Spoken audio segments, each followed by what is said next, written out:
Well, times could get slightly tougher and longer for Kiwis travelling to the US from today. Strict new security measures are set to take effect on all American-bound flights.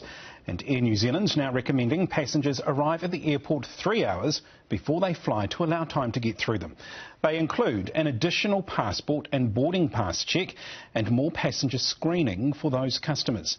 International relations expert Robert Patman joins us. Good morning, Robert. Good morning, Daniel. We've been expecting this. Take us through the background of it.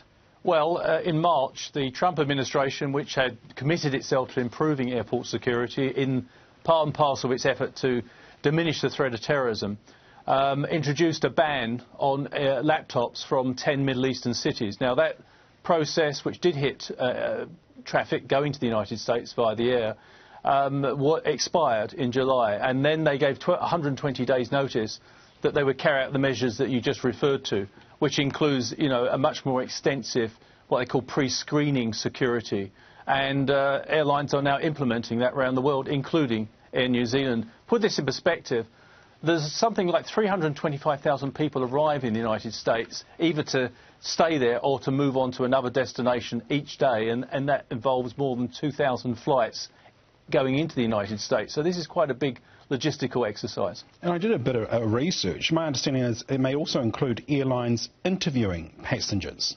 Yes, well, I think that the 4 or 5 major airlines so far which have implemented this measure, some are delaying their implementation of this with permission from the Homeland Security people in the United States.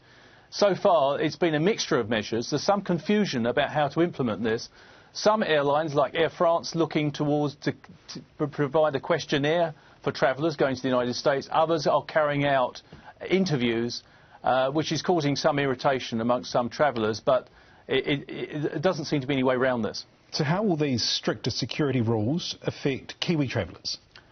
Well, it's very difficult to predict at this point in time, but I would think that many of us will have to arrive at the airport a little bit earlier than we imagined.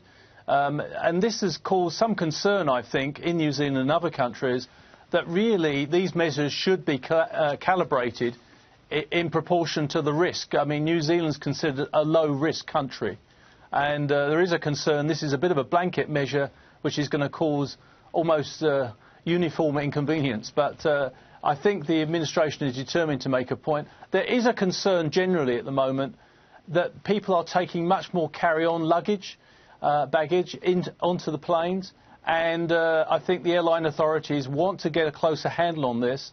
They want to be able to check this carry-on luggage much more carefully, and also they want to have a much clearer idea of the type of people travelling to the United States. With the festive season coming up, many families here will be travelling overseas, many to the US. This will cause major hassles in terms of delays. I think initially, but I think it will settle down.